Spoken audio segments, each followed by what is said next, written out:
क्रोध एक आध्यात्मिक दृष्टिकोण। भगवद गीता में श्री कृष्ण ने मानव जीवन के हर पहलू पर गहन प्रकाश डाला है। उनमें से एक महत्वपूर्ण विषय है क्रोध।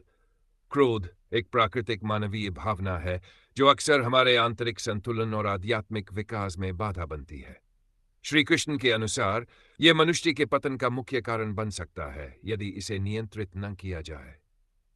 क्रोध का स्वभाव और उसका स्रोत। श्रीमद् भगवद गीता अध्याय 2 श्री कृष्ण ने कहा है, ध्यानात् विषयान्पंस संगस्तेषु उपजायते, संगात् संजायते काम, कामात् क्रोधोऽभिजायते, कामात् क्रोधोऽभिजायते क्रोधात् सम्मोह, सम्मोहात् स्मृति विभ्रम, स्मृतिभ्रंशात् बुद्धिनाशो, बुद्धिनाशात् प्रणश्यति।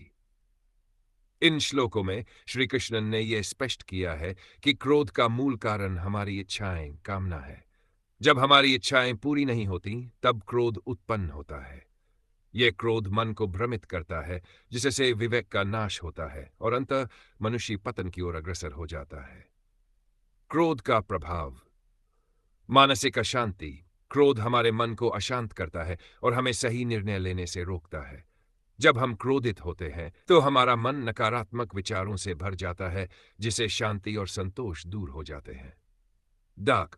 शारीरिक हानि। क्रोध से शरीर में तनाव बढ़ता है, हृदय गति तेज होती है और रक्तचाप बढ़ जाता है। यह दीर्घकालिक स्वास्थ्य समस्याओं जैसे हृदय रोग, मधुमेह और अवसाद का कारण बन सकता है। संबंधों पर प्रभाव। क्रोध हमारे संबंधों को भी प्रभावित करता है। यह हमारे प्रियजनों से दूरी पैदा कर सकता है और विश्वास को नष्ट कर सकता है। आध्यात्मिक पतन। गीता के अनुसार क्रोध मनुष्य को उसके आत्मिक उद्देश्य से भटकाता है। यह हमारे भीतर की दैवीय शक्ति को क्षीण करता है और हमें अज्ञान के मार्ग पर ले जाता है।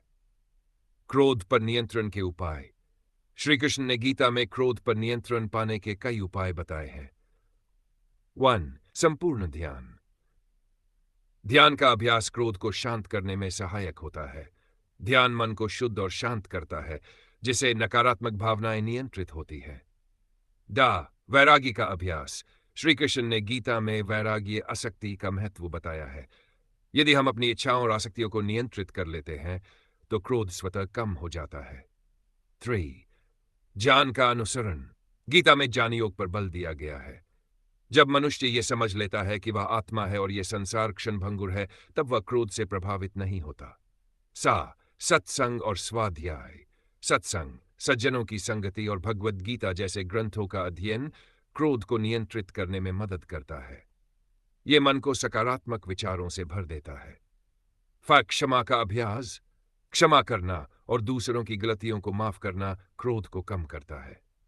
श्री कृष्ण ने क्षमा को दिव्य गुण बताया है। 6. कर्मयोग